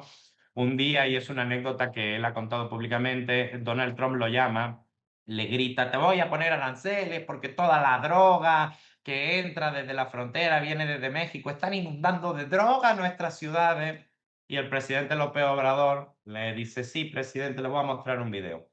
Y le muestra un video de un montón de túneles subterráneos por debajo del muro fronterizo, porque Trump estaba en ese momento con lo de vamos a construir un muro y México lo va a pagar, mire para lo que sirve su muro, en donde ya construyó usted. Y toda la droga pasando debajo de los túneles subterráneos, por encima de su muro de maximísima costo, calidad y materiales, ¿no? Y entonces, pues Trump se desarma, se ríe en ese momento y le dice: usted imposible, presidente. Hay que aprender a negociar con calma ante el bully, ¿no? Y eso lo están haciendo Claudia y López Obrador. O sea, te llama el presidente de Estados Unidos a decir: te va a construir el muro más grande y lo vas a pagar tú. Mira para lo que sirve tu muro. Está pasándote la droga por debajo y tus agentes están dejando pasar la droga. Y ¿Cómo creen? a mí me flipa realmente cómo se está vendiendo el discurso de que el narcotráfico, por ejemplo, en México y en Colombia han nacido con AMLO y con Petro, como si no hubiera sido durante los gobiernos del PRI y del PAN cuando los cárteles pusieron de rodillas a México. Y bueno, recordemos que Pablo Escobar no reinó precisamente gracias a Petro, pero Eh, están creando ese discurso a nivel mundial. En España también se habla de que tenemos un gobierno vinculado al narco, al terrorismo, y se inventan todo lo que se les ocurre que puede tener algún tipo de efecto. Pero en el caso que tú me hablas de que en México no hay ningún efecto, supongo que también lo que buscan es un efecto a nivel internacional, ¿no? El crear la idea de que los gobiernos de América Latina o los gobiernos de izquierdas en general están dedicados a eso, aunque dentro de sus países la población no se crea nada. Voy a hacer algo que me atrevo a hacerlo contigo y no lo haría en televisión mexicana. Ni siquiera los gobiernos del PRI y el PAN están detrás de, el estallido brutal del narcotráfico en este país. Lo que está detrás del estallido del narcotráfico en toda América Latina es ser vecino del principal consumidor de drogas del mundo. A ver, te decía, nosotros en este momento tenemos cerca de 24.000 homicidios por violencia en el país al año. Estados Unidos tiene cerca de 100.000 muertos al año por adicciones. Nuestros 24.000 homicidios, el 90% se comete con armas largas procedentes de los Estados Unidos, cruzadas ilegalmente, compradas legalmente en un Walmart en Estados Unidos y cruzadas por la frontera sin ningún tipo de revisión por parte de la autoridad estadounidense. La autoridad mexicana hace su mejor esfuerzo. El A Walmart, ver, para que el que no lo tenga claro, es como el Carrefour en España, que literal. es donde me imagino que a Literal. Vox a lo mejor le gustaría, o aparte de Vox, se vendieran también pistolas y tal. Rifles, armas largas, que simplemente llegas, no tienes que dar ni tu carnet de identidad y te venden un rifle que dispara 120 balas por minuto. En México están prohibidas las armas, México tiene una legislación súper estricta con las armas, pero los grupos de la delincuencia organizada traen armas de Estados Unidos donde compran legalmente y baratísimamente y cruzan por la frontera sin que la frontera estadounidense, que está tan vigilada y tan cuidada por sus agentes vean las armas, ¿no? Es una burla, es ofensivo. Eh, el dato de nuestros 24.000 homicidios en el país, que la mayoría tienen que ver con delincuencia organizada, 90% con armas procedentes de Estados Unidos. Si Estados Unidos quiere acabar con el narcotráfico en México, en América Latina y en el mundo entero, simplemente tiene que atender las adicciones en su propio país, donde la industria farmacéutica les deja millones de adictos con 100.000 muertos por adicciones al año, y controlar el ingreso de armas a la región. Porque Colombia, así como te digo, 90% de nuestros homicidios son con armas estadounidenses, Colombia 75%, y Colombia está mucho más lejos que México de Estados Unidos. O sea, son las armas estadounidenses las que generan violencia en la región. Es la demanda absurda del principal consumidor del mundo, el que hace que la droga fluya por toda América Latina. América Latina paga las consecuencias de ser vecino del principal consumidor de drogas del mundo. Esto lo hemos dicho públicamente muchas veces, Rubén, que en nuestros países y en particular en México no hay un problema de consumo de drogas. No lo hay. No tenemos realmente problemas de adicciones con las drogas. Las familias son muy unidas, no existe siendo vecinos de Estados Unidos no tenemos problemas de gente drogada por fentanilo. Jamás vas a ver, con lo visible que es una persona drogada por fentanilo, jamás lo vas a ver en México. No son problemas que tenemos en la región, tampoco lo vas a ver en Colombia. Son problemas que tenemos por ser vecinos de la principal potencia imperial del mundo. Así que si quieren que acabe eso, simplemente que se tomen en serio sus adicciones y que se tomen en serio el tráfico de drogas. Nosotros cooperamos, ayudamos con gusto, sabemos que están en problemas. El pueblo estadounidense no tiene la culpa de las decisiones estúpidas de sus gobernantes. Queremos ayudar, pero para poder ayudar necesitamos que se tomen en serio esas dos cosas, adicciones y armas. Antes has usado una expresión que me ha llamado poderosamente la atención por lo potente, cuando el gobierno y el narco eran uno mismo. Háblame de eso.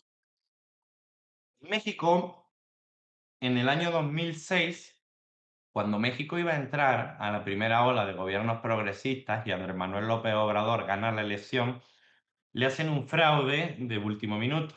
A través de una actas en Tamaulipas se cae el sistema de conteo de votos y voltean por poquito, un 0 punto poco por ciento la elección y le dan el gobierno al candidato de derecha, a Felipe Calderón, que ahora vive en Madrid. Después de una serie de protestas pacíficas, el país completamente paralizado, Calderón entiende que llega sin legitimidad y tiene que hacer algo para legitimarse. Y tan débil llega el gobierno que poco después declara la guerra contra el narcotráfico. Saca a los militares a las calles de este país que no estaban capacitados en ese momento para eso, hay violaciones de derechos humanos y los homicidios en México suben de unos 7-8 mil que había al año a unos 22.000. Casi se triplican los homicidios en este país con la absurda guerra. En verdad lo que hizo, más allá de generar una cantidad de sangre y muertos absurda, fue aliarse con el principal cartel de la droga de este país, porque la idea de Calderón era, hay muchos grupúsculos por ahí, por eso hay violencia, porque no se ponen de acuerdo, así que vamos a quitarlo a todos y que haya solo uno grande, solo uno importante, el cartel de Sinaloa. Así que su secretario de Seguridad Pública, Genaro García Luna, hace un acuerdo con el cartel de Sinaloa para que sea el único cartel que opere el tema de droga en México. Y reciben sobornos multimillonarios, se hacen de oro. Felipe Calderón, Genaro García Luna, que era el ministro de Seguridad, todos ellos se hacen de oro. Les entregan premios de combate a la violencia, de derechos humanos, compran comunicadores intelectuales que aplauden la estrategia. Y cuando se va del gobierno, deja cerca de 200.000 muertos la guerra. Y deja a los militares en la calle sin formación civil para atender, pero ya en la calle, ya sin poder retirarlo. Y no logró, evidentemente, imponer un solo cartel, sino que por el contrario, se fragmentaron todos y aparecieron decenas y decenas de cartelitos de la droga en distintos puntos del país. Se rompió por completo la paz pública, se le pegó, el presidente López Obrador lo llama patear el avispero. O sea, básicamente pateó el avispero y los carteles se rompieron, se fragmentaron, aparecieron miles, ya no había un solo capo, ya había 25, fue un desastre esa estrategia, pero el problema no es que fuera una estrategia fallida, porque tú como gobierno puedes tener buena voluntad de hacer algo y que salga mal. El problema es que fue connivencia con el narco y se convirtió en narcotráfico de Estado. Era el narco quien operaba desde el gobierno con Felipe Calderón su negocio, narcotráfico de Estado. No montaron una empresa pública porque eran muy descarados, simplemente fue una empresa clandestina a través del cartel de Sinaloa. Los gringos lo sabían, los estadounidenses lo sabían, tenían datos, tenían conversaciones de lo que estaba pasando, pero dejaron la vida volar, porque el gobierno mexicano les cumplía todo. Ah, que quieren mandar un helicóptero desde Mérida a no sé dónde, perfecto. Ah, que quieren hacer esto en la frontera, estupendo. Ah, que quieren meter a la DEA al país, a la CIA, al FBI, estupendo. Fueron muy complacientes con los estadounidenses y los estadounidenses fueron buenos aliados para ellos hasta donde duró. Y cuando termina el poder de estos grupos, porque luego viene el gobierno de Enrique Peña Nieto, pero los grupos de poder no cambian mucho, aunque cambie el partido.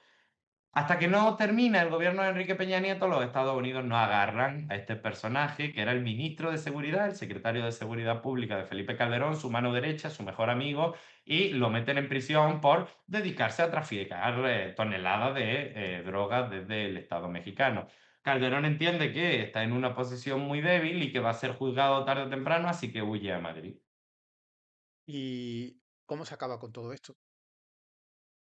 Poco a poco. Yo no te diría que la infiltración del narcotráfico en determinados gobiernos locales, alcaldes, presidentes municipales, algún que otro diputado, no exista. Sí es cierto que se han limpiado muchísimo los gobiernos estatales, el equivalente a las comunidades autónomas en España, y que el gobierno federal sí se blindó para que nada parecido volviera a ocurrir nunca.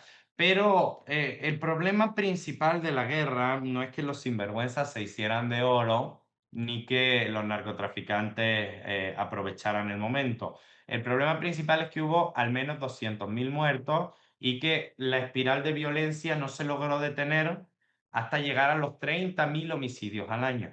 Con López Obrador se consigue que por primera vez la cifra de homicidios baje y va súper al alza. López Obrador consigue doblar la curva y la doctora Claudia Sheinbaum la está profundizando. Yo creo que vamos a terminar el sexenio con mucho menos de 20.000 homicidios al año, viniendo de 30.000. Pero fue un proceso durísimo. Por ejemplo, nosotros, la Cuarta Transformación, cuando llegó al poder, lo primero que tuvo que hacer es eliminar la policía. López Obrador casi que sus primeros decretos fue desaparecer la Policía Federal porque estaba completamente cooptada por la delincuencia organizada. Y se hizo un cuerpo entre los mejores agentes civiles y los mejores agentes militares, que es la Guardia Nacional, que ese es ya el cuerpo de seguridad básico que tiene este país, pero continúa militarizado, por supuesto. Oye, Los temas de seguridad en México son complejos. oye, ¿y el modelo Bukele se plantea en México? El modelo Bukele en términos discursivos fue el modelo de Felipe Calderón y de la guerra. O sea, vamos a combatir a la delincuencia con todo a balazos, se van a poder ir en la cárcel si no es que los matamos. Ese modelo ya se puso a funcionar en México y dio los peores resultados del mundo. A ver, también hay que entender el tamaño real de El Salvador. El Salvador es el país más pequeño de toda América Latina, que no es una isla. Es más pequeño que Jaén provincia, El Salvador. Eso hace que puedas tener cierto control territorial con cierta facilidad. Pero es cierto que Bukele maquilla las cifras. Es cierto que no hay paz en el país. Es cierto que hay una violación sistemática de derechos humanos. Y creo que es un modelo bastante fallido. Pero aun siendo un modelo bastante fallido, cuando tienes un territorio muy pequeño, por lo menos puedes controlarlo aun con todos los horrores que están detrás. Aquí no, o sea, México es uno de los países más extensos y grandes del mundo, ¿no? Nomás en fronteras son 3.000 kilómetros de frontera con los Estados Unidos, pero además tenemos frontera con Guatemala y además tenemos frontera con Belice. Es bastante complicado. Además tenemos dos océanos, tenemos 50 aduanas, la mayoría marítima. Estamos hablando de que el control territorial en un país como México es infinitamente más complejo. Pero no es algo solo de México. Control territorial que no tiene Estados Unidos ni sobre su propia frontera, reitero. O sea, ¿cómo puede ser que un migrante no pueda pasar el muro, pero 100 toneladas de droga sí? O sea, entonces no tienes control de tu propia frontera o más que no tienes control de tu propia frontera, el problema del narcotráfico, de la colusión de los cargos públicos y del lavado de dinero, ¿no será que se da ya en Manhattan? Hay que ser Oye, honestos. Nos pueden intentar echar la culpa de lo que quieran a los países de América Latina, Rubén, pero en honor a la verdad, el narcotráfico es un negocio y el dinero se lava en Manhattan. oye, Y no es volviendo, mexicano y no es colombiano. pues volviendo al tema de la desinformación y de lo que se está haciendo en México, ¿tú crees que hay alguna medida interesante que en España pudiéramos importar de allí? ¿Cómo se está combatiendo la desinformación en México? ¿O es que en México el problema de la desinformación no es tan grave como el que estamos viviendo en España y por lo tanto le dais menos importancia y es casi un juego de niños combatirla? No, en México el problema de la desinformación es y fue gravísimo y fue lo que estuvo detrás. de los fraudes electorales que le contaron una guerra a este país, fue gravísimo. Por eso, cuando estalla el movimiento social más relevante de los últimos años, no político, no electoral, que fue el movimiento Yo Soy 132, la principal consigna fue contra el duopolio mediático, fue contra los medios de comunicación. O sea, la gente sale a las calles contra los medios de comunicación, contra Televisa y TV Azteca. Eso hizo que a partir de 2012-2013 se deslegitimasen muchísimo lo que los medios de comunicación tenían que decir. Perdieron la credibilidad por completo. Pero aún así, Andrés Manuel nunca se confió y decidió que desde el primer día de su gobierno, todos los días de su gobierno, iba a ser una conferencia de prensa mañanera donde iba a marcar la agenda por completo. Y la iba a hacer temprano, porque si no los medios te ponen la agenda y tú luego solo sales a responder. No, Andrés Manuel a las 7 de la mañana, como la doctora Claudia Sheinbaum, está dando su conferencia de prensa. Ahí puede ir quien quiera y preguntar lo que quiera, siempre que se acredite debidamente, no como Negre que quería pasar a la fuerza. O sea, siempre y cuando haya un medio detrás, siempre y cuando haya requisitos de cierta seriedad, pero cualquiera, han ido muchos corresponsales extranjeros a preguntar lo que han querido. Esa conferencia de prensa dura casi 3 horas normalmente, Rubén. O sea, el presidente informa de los avances, la presidenta informa de cómo va todo y los ¿En qué se reporteros preguntan. diferencia eso, en qué se diferencia eso del aló presidente de Hugo Chávez? Bueno, tiene diferencias de forma, definitivamente, y sobre todo tiene diferencias de marcaje de agenda. Esto es muy temprano y está enfocado única y exclusivamente en marcar agenda. Es cierto que en algún momento el presidente López Obrador sí hacía recuentos históricos o enseñaba canciones de Inti Limani, Quilapayún, los Guaraguao y Yapu, los grupos de izquierda. O sea, había también un ejercicio de pedagogía política, sí, que también podía estar en el aló presidente. Pero esto es más bien un ejercicio de transparencia y rendición de cuentas permanente del gobierno, porque antes de que lleguen las preguntas de los reporteros, sí es, a ver, ¿cómo va la obra del tren de no sé qué? ¿Cómo va el hospital de no sé qué? La reforma electoral que vamos a hacer la vamos a explicar. O sea, nos vamos vacunando en todos los temas que sabemos que la derecha y los medios de comunicación van a desinformar. Se hacen explicaciones técnicas donde los funcionarios van tema por tema explicando cada uno su materia de avance y eso hace que el presidente llegue más bien a la parte política y a responder preguntas. O sea, de Marca alguna la manera, agenda. en lugar de encontrarnos en España, que las noticias del día son las mamarrachadas que han soltado Ayuso y Abascal, las noticias del día son las que dice el presidente a primera hora de la mañana. Y Ayuso y Abascal responden con sus tonterías a lo que dijo el presidente en la mañana. Por consiguiente, tú pones la agenda. Pero además, la conferencia mañanera, por si no fuera suficiente ejercicio de combate a la desinformación, tiene una sección, ya desde tiempos de López Obrador ha tenido modificación en la sección, pero es como, a ver, estas fueron las mentiras de los medios de la semana. Mentira número 1, y explica la presidenta por qué es mentira. Mentira número 2, y explica la persona que dirige la sección por qué es mentira. Mentira número 3, y el gobierno va explicando y aclarando sin perder mucho tiempo. De Negre se ha hablado en la conferencia mañanera de, miren, es un desinformador por esto y por esto y por esto. Ha habido ejercicios complementarios que nos permiten combatir la desinformación y también es cierto que nosotros sí tomamos la decisión política, y con eso no hablo de un gobierno, hablo de quienes militamos y simpatizamos con este movimiento, de dar batalla en medios de comunicación también hegemónicos sin descuidar el fortalecimiento, la creación y el acompañamiento de los medios afines, de izquierda, progresistas, como puede ser Canal Red en este momento, que está operando muy bien en México, ¿no? Nosotros damos también la batalla en los medios tradicionales. Yo estoy en televisión 2 o 3 veces a la semana, en televisiones abiertas de ideología mayoritariamente contraria, dando el debate sin dejar de mentir mentiras. O sea, no nos hemos dormido en los laureles de ser gobierno, sino que estamos públicamente defendiendo con orgullo a un gobierno que sacó a 13,5 millones de personas de la pobreza. Ese es nuestro mayor logro y que le A dio mí a se todos me los hace adultos mayores una complicado, pensión. a mí se me hace complicado, no sé, imaginarme a Pedro Sánchez todas las mañanas dando la actualidad, marcándola a él. Quizás sí veo a Óscar Puente desmontando bulos y pegando zascas a ultras, pero Ujú. no sé yo. Igual el presidente tendría que valorar algo así, porque lo cierto es que aquí la agenda la marca fundamentalmente lo que han soltado los ultras o los medios de desinformación cada día y tiene que reaccionar el gobierno, no ocurre lo contrario. No son los ultras los que reaccionan a los anuncios, medidas del gobierno, etcétera, pero bueno, desde luego yo creo que es algo a tener en cuenta. Por cierto, cuando fue Negre a la mañanera, ¿qué hizo? Intentó ir hasta donde entiendo no pudo entrar o no lo dejaron preguntar, se indignó, hizo un video ahí medio indignado, salió a gritar censura y ya.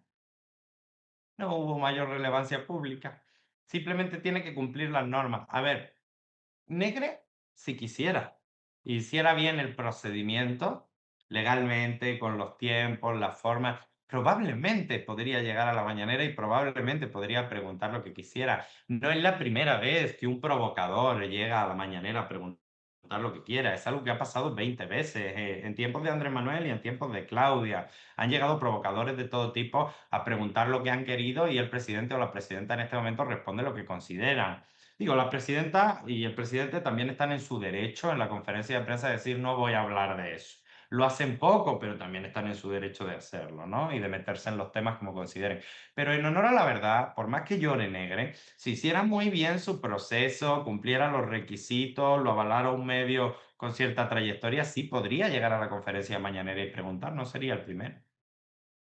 Me dicen mis guionistas que son muy tiernos que las mañaneras no se podrían importar a España porque vosotros tenéis un modelo presidencial y nosotros parlamentarios no tenemos una estructura compatible, pero yo Exacto. estaba haciendo evidentemente el comentario de coña, aunque la verdad es que para acabar con el hundimiento de Ferreras y de Ana Rosa en La Sexta y en Telecinco, pues podrían enchufar al presidente del gobierno y a Puente contando cosas. Seguro que ahí sube la audiencia por fin de esas dos cadenas que vete tú a saber por qué ha bajado tanto en los últimos tiempos. Oye, otra cosa, ¿cómo es el ecosistema mediático mexicano? Ya has hablado de que tenéis un duopolio mediático en lo que son las televisiones privadas, las dos evidentemente de derechas, muy de derechas, pero ¿qué peso tienen allí las redes sociales, YouTube, y qué peso tienen los medios tradicionales, las emisoras de radio, los medios, no sé si impresos, digitales? El presidente López Obrador llega al poder en 2018 y él uno de los elementos que atribuye para su victoria es lo que llama las benditas redes sociales. Definitivamente las redes sociales fueron fundamentales para nosotros llegar y aunque ya eran herramientas privadas en manos de actores económicos, quizás no tenían la preponderancia que ahora le han dado las ultraderechas internacionales comprándolas personalmente, ¿no? Como hizo Elon Musk con el caso de X, Twitter. Quizá era un momento en el que las redes sociales permitían un poquito más de margen público, limitaban un poquito más el odio, todavía no estaba tan desarrollado el tema de las granjas de bots, las automatizaciones, la inteligencia artificial, y definitivamente fueron muy importantes para nosotros al llegar. Y junto a eso hubo un ecosistema de comunicadores que a través de sus propios espacios, YouTube, redes sociales, cooptó todo lo que estaba por fuera de los medios tradicionales. O sea, no, te puedo decir que no existe un solo youtuber, un solo comunicador exitoso de la derecha de este país porque la izquierda cooptó todo desde el inicio del gobierno de López Obrador y todos los comunicadores digitales están prácticamente a la izquierda y además se hicieron entornos de vocería, ya fueran oficiales o no. Yo no soy un vocero oficial ni del gobierno ni de nada, pero yo voy a medios de comunicación y defiendo mi manera de ver el mundo y sí se hicieron entornos amplios de compañeros y compañeras que estábamos por un lado en medios tradicionales, otros construyendo nuevos medios digitales, otros en redes sociales y dando la batalla en los espacios que se podían. Contrarrestamos mucho eso porque había un vacío informativo. Es cierto, los medios en México son muy fuertes, tienen mucho dinero, pero les falta por montones la credibilidad. Están deslegitimadísimos, sobre todo desde el movimiento social Yo Soy 132, que fue su primera bandera contra ellos. Así que eso hizo que se abriera un espacio de comunicación. Creo que nos hemos visto lentos construyendo medios serios desde la izquierda. Creo que nos hemos limitado todos a dar la batalla en ciertos espacios muy ajenos que pueden cambiar en cualquier momento. Creo que nos hemos visto muy lentos, incluso aquí, que somos el gobierno de vanguardia de la izquierda en toda América Latina, nos hemos visto lentos en la creación de medios y de formas de comunicar alternativas. Oye, estamos terminando la entrevista y la verdad es que todavía no te he preguntado cómo llegaste tú a México, porque tú estudiaste aquí en España, creo que Ciencias Políticas en la Complutense, ¿no? ¿En qué momento decides irte allí? Y yo llego con una beca a la Universidad Nacional Autónoma de México. Yo acababa, fui parte del equipo de argumentario y discurso de Podemos, muy jovencito, estamos hablando del año 2015. Inmediatamente termino el encargo en el equipo argumentario y discurso, que fue primero en la elección de mayo, que eran municipales y autonómicas, si no recuerdo mal, y luego en la de final de año, que se tuvo que repetir. Pues yo ya 2016 me vengo a México con una beca y pues me concentro en otro tipo de tareas más académicas, más de otro tipo. Y se acerca la elección de 2018 y me empiezo a integrar en algunos equipos de campaña, empiezo a ir a determinados medios de comunicación para hacer análisis electorales sobre lo que está pasando y me voy involucrando. Y al final, pues bueno, es imposible, a pesar de que yo no quería políticamente involucrarme demasiado, porque yo venía a otras cosas. Pues yo soy militante desde que tengo 13 años, Rubén, empecé en la Juventud Comunista, luego Podemos y los movimientos estudiantiles, y al final es muy difícil no involucrarse donde uno vive, trabaja, quiere construir su familia, quiere construir su vida, las decisiones públicas lo afectan, y me fui involucrando hasta llegar al punto en el que efectivamente, pues sí, humildemente, pero bueno, creo que soy una voz que sí se escucha en determinadas discusiones públicas, que ha contado con el respaldo de dos presidentes de la República en sus conferencias mañaneras. Y bueno, eso con humildad y con mucho cariño, pero intentando aportar un cortafuego a las extremas derechas que ya hemos visto en otros lugares de la región, intentando dar la batalla con argumentos, con la mayor inteligencia posible,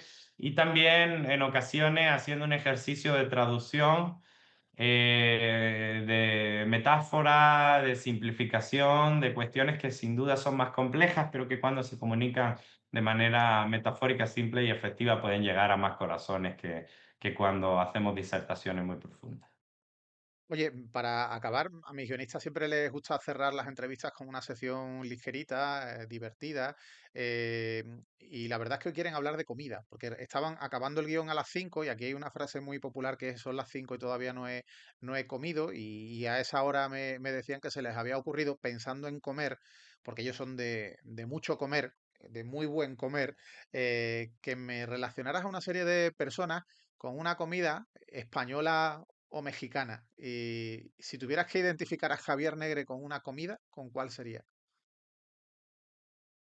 Pues con una comida española. O la que tú quieras, ¿eh? O mexicana o... Wow, qué difícil.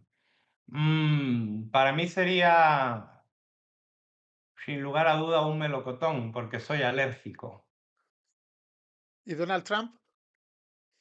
Oye, mira, No, perdona, ¿habéis visto cómo he pronunciado el apellido del señor Donald? Es que yo tengo problemas con el inglés bastante potentes y esta vez creo que deberíamos dejar grabado, ¿eh? Como he dicho Trump, no me acuerdo ya ni cómo lo he quedó dicho. Bueno, fino. eso, el señor este Risqueto, ¿con qué comida lo identificaría? El Taco Bowl, sin duda. ¿Y a O el Claudia taco de Sheinbaum? lengua, porque tiene mucha lengua. Tango de lengua, Dios, eso tiene que estar rico. A la presidenta de México, a Claudia Sheinbaum, Vamos. Con un pollo con mole, que es mi platito preferido en este país. y a Pedro Sánchez. Pues a Pedro Sánchez. Con un bocadillo de jamón de York. Me lo como, pero no me emociona. Y a Abraham Mendieta. Unos chilaquiles maravilloso, crujiente, pollo, picante, de todo por medio, queso que también suaviza, de todo. Complejo. Muy bien, oye, pues Abraham, ha sido un placer platicar contigo y disfrutar de tu discurso y de lo que nos has contado y todas esas anécdotas. Espero que nos volvamos a encontrar pronto. Querido Rubén, te agradezco de corazón a ti y a tu audiencia. Y bueno, desde México seguimos conectados a la orden, intentando combatir la desinformación Y bueno, en este momento en la tarea de combatir también el injerencismo violento, imperialista y absurdo que quieren volver a ejercer contra esta región.